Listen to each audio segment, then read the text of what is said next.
சித்தாரை வந்து கையெழுத்து போடும்போது மட்டும் நான் அப்படியே டைட் வருவேன் சார், உங்கள் கண்ணிலேருந்து தண்ணி வரணும் அப்படின்னு. என் ஒய்ஃப் கையெழுத்து போடும்போது இல்லை, அப்புறம் சித்தா கையெழுத்து போட மட்டும் ஏன் ஆகணும்? இல்லை சார், பொண்ணு இல்லையா சார், பொண்ணாக இருந்தால் மட்டும் ஏன் ஆகணும்? இங்கே நீ நடிச்சுக்காமே அப்படின்ட்டாரு. சார் என்ன உங்ககிட்ட போய் நான் நடிச்சேன், நடிக்க நீ தான் எல்லாருக்கும் நடிச்சு சொல்லி கொடுக்குறியாது, நடிச்சு காமி அப்படின்னு போய் சைடில் நின்ட்டாரு. சரி நான் அங்கே கேமரா ரெடியா மியூசிக் அது மாதிரி ரஜினி சார் வந்து கையெழுத்து போட்டார், லக்ஷ்மி வந்து கையெழுத்து போட்டாங்க. அப்புறம் அந்த பொண்ணு வந்து பண்ணும்போது அப்படி தலையை தரவுனா என் கண்ணில் இருந்து தண்ணி வந்துச்சு. அப்புறம் வந்து கூப்பிட்டாரு, டைரக்டா அப்படின்னு கூப்பிடுவேன். யாரை நினச்சிக்கிட்டேன்? என் பொண்ணை நினச்சிக்கிட்டேன் சார்.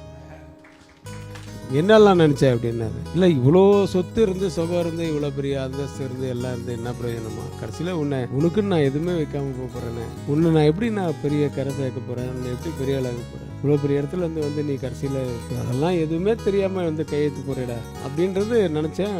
வரும் சார் அப்படின்ட்டு அப்புறம் ரஜினி சார்கிட்ட அன்னைக்கு லஞ்ச் டயத்தில், இவன் நல்ல டைரக்டர் மட்டும் இல்லைடா, நல்ல நடிகை அப்படின்னு சொல்லியிருக்காரு.